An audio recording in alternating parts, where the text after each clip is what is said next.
Well, thank you very much, everybody. It's an honor to be with a very strong leader, a man who has been through a lot, and a man who I've gotten to know very well, and we've gotten along really very well.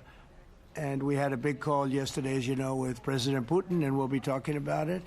President Zelensky of Ukraine has endured a lot. I mean, he really has. He's endured a lot, and we've endured it with him. To be honest, it's been a long time, and I think we're making great progress.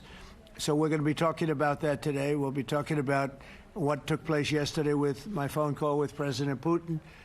And I think that things are coming along pretty well. It began with Alaska, where I think certain guidelines were discussed, and we want to see if we can get this done. This was long ago into the Biden administration. I came here and we inherited this, and we'd like to see if we could finish it, end it. We want it ended. So many people have died in this war, and we're gonna get it ended. So I just want to thank you all very much. If you have a couple of questions, go ahead, please. In fact, before I do that, let me just ask the President to say a few words. Thank you, President. Pleasure. Glad to meet you again, Mr. President. Thank you very much for the invitation. Again, my congratulations with your successful ceasefire in the Middle East. Thank you. Yeah, and you did it, and I think this is the momentum to finish Russia's war against Ukraine. I think that, yes, we understand that Putin is not ready. I think not ready, but I think that I'm confident that with your help, we can stop this war.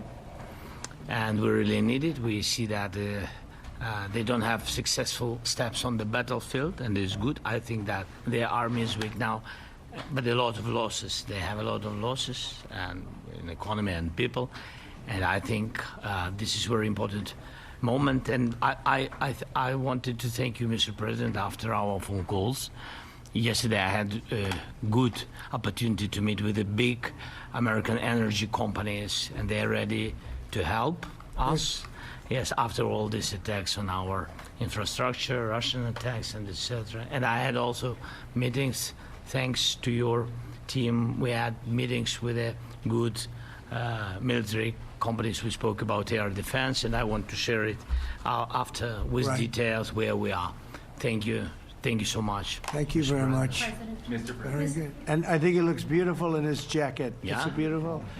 I hope people notice. It's actually very stylish. I like it. President Trump. Yeah, please, go ahead. Under the Biden administration, the White House was fearing of a possible escalation. They were not allowing the Ukrainians to strike into Russia, fearing of this escalation. Yeah. Would your administration allow Ukrainians to strike deep into Russia? We're going to be talking about that. That's something we'll be talking about. You're right. It's an escalation, but we'll be talking about that. Mr. President. Will President Zelensky join you in Hungary to meet President Putin? Because it's a leader that we like. We like Viktor Orban. He likes him. I like him. It's a country that's a safe country. Done a very good job. He's been a very good leader in the sense of running his country. He doesn't have a lot of the problems that other countries have. And so we've decided that we'll be going to be with Viktor Orban, and I think he'll be a very good host. President Trump. President Trump. Right here. President Trump. Hungary, yeah. We're doing Hungary, yeah. With Putin, is it a trilateral meeting, or is it just you and Putin? To be determined, but I would say most likely it's going to be a double meeting. It'll be a double meeting, but we will have the President, Zelensky, in touch. There's a lot of bad blood with the two presidents, and I'm not speaking out of turn when I say it. It's a very difficult situation. You know, we just settled the war, and after thousands of years, I guess. People say anywhere from 500 to 3,000 years, and I was in rooms, as you saw, because you were with me, a lot of you were with me last week, with leaders that didn't like each other, but they were able to get along. These two leaders do not like each other, and we want to make it comfortable for everybody. So one way or the other, we'll be involved in threes, but it may be separated. President Trump. Mr. President. President Trump. doesn't agree to peace in Hungary. Was he what? What if President Where are you Putin- from? From Ukraine. You actually had a Okay, conversation good. with me. Good, in The yeah. Hague. What if President Putin doesn't agree to peace in Hungary? What do you do then? Do you have Well, let's steps see what planned for happens. that? I mean, you know, what if? I think he will. I think that President Putin wants to end the war, or I wouldn't be talking this way. I think he wants to end the war. I spoke to him yesterday for 2.5 hours. We went through a lot of details. He wants to get it ended. I think that President Zelensky wants to get it ended. Now we have to get it done. President Trump. Kara Castro-Noble from Lindell TV. And although I love asking you questions, today my question is for President Zelensky Sure. of Ukraine. Go ahead, please. Thank you. Our President Zelensky, President Trump, just brokered a peace deal in the Middle East that all Americans, both sides of the aisle, are very proud of. But to meet that deal, both sides had to make concessions. Our president has stuck out his neck in many ways to make a peace deal for your war as well. What specific concessions are you willing to make to end this war with Russia? Will you give up joining NATO? Americans have foreign war fatigue, and our president, as he said, we need our tomahawks too. To me. Yes, you, President Zelensky. Thank you What very much. concessions will you That's some question, right? So many all right. questions Thank in one. Thank you very much for your question. First of all, I think we need to sit and speak. The second point, we need ceasefire. Even now, you see in the Middle East, it's very difficult to hold ceasefire. Everywhere, in every war, it's very difficult. We want peace. Putin doesn't want. That's why we need pressure on him. We will speak with President today what we need. We understand what we need to push Putin to negotiation table. And as I said previously, so we are ready to speak in any kind of format, bilateral, trilateral, doesn't matter. Matter just peace. This is important. And we don't speak about NATO or NATO. For Ukrainians, it's very important. Of course, it's our decision, decisions of allies to decide where we are. But are you willing to give up Yes, but joining the NATO? most important thing for people in Ukraine, which are under each day's attacks, to have really strong security guarantees. NATO is the best, but weapon is very important. Allies on our side is very important, and between us, for us, bilateral security guarantees between me and President Trump is very important. I don't know, we didn't speak with details about it, but this is the most important document because the United States is very strong. Sir, President Trump, Peter? President Trump, you are the middleman right now, hoping to end this conflict. Who is doing a better job negotiating, President Zelensky or President Putin? I think they're both doing a great job in that sense. We have to get it done. We've got to take some of the hatred of each other. You know, they don't like each other. I say that in front of President Zelensky, but I say it in front of President Putin too. They have tremendous bad blood. It really is what is holding up, I think, a settlement. I think we're going to get it done, and we have to make it long-lasting. As I said in the Middle East, everlasting, right? Everlasting. And the Middle East is a much more complicated situation. You know, we had 59 countries involved, and every one of them agreed. And it's, you know, it's sort of amazing. Most people didn't think that was doable. This is going to be something I really believe that's going to get done. I had a very good talk yesterday with President Putin. I think he wants to get it done. And President Peter? Zelensky, right behind you. When we were in Israel with President Trump earlier in the week, we heard a lot about the difference in diplomacy between President Trump and President Joe Biden before him. What do you see as the biggest difference in diplomacy between President Trump and President Biden? President Trump has a big chance now to finish this war. President Biden now is not the president, so he doesn't have a chance to finish this war. And President Trump is really showed for the world that he can manage ceasefire in Middle East, and that's why I hope that he will do this, and we will also have such big success. For Ukraine, it's a big chance, and I hope that President Trump can manage it.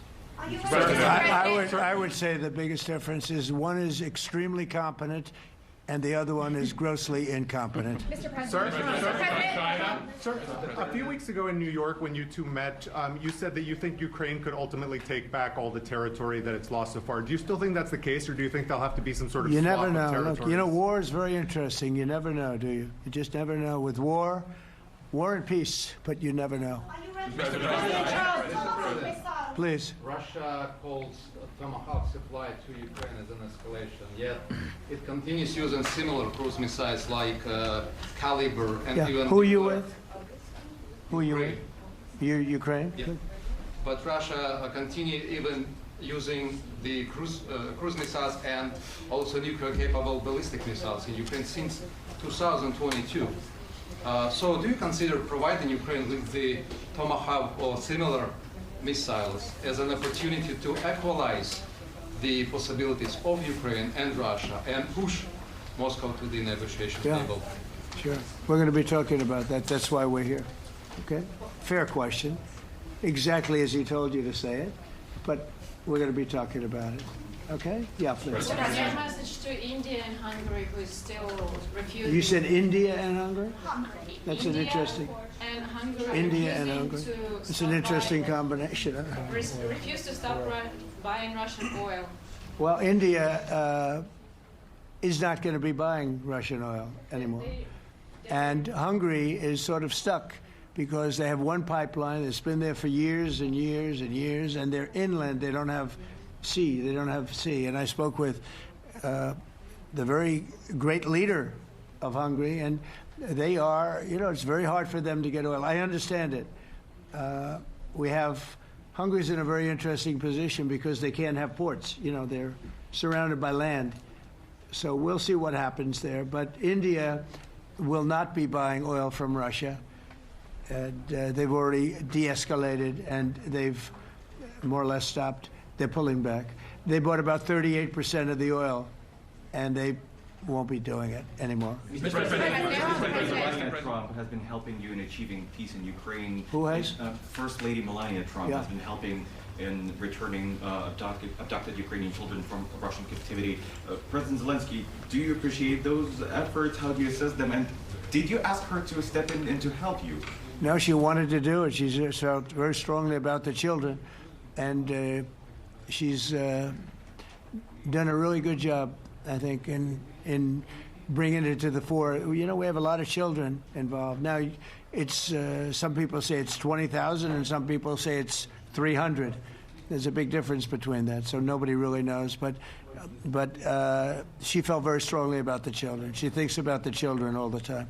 President Trump, if you okay Tomahawks to Ukraine, what's going to happen if the United States is in a conflict and we need the Tomahawks? Do we have enough? That's a problem. We need Tomahawks, and we need a lot of other things that we've been sending over the last 4 years to Ukraine. We've been, you know, we gave them a lot. Now we have a different situation. We send it to the European Union. They pay for it and all that, and they have plenty of money.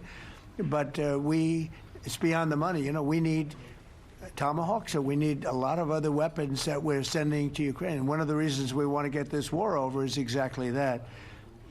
It's not easy for us to give. You're talking about massive numbers of very powerful weapons.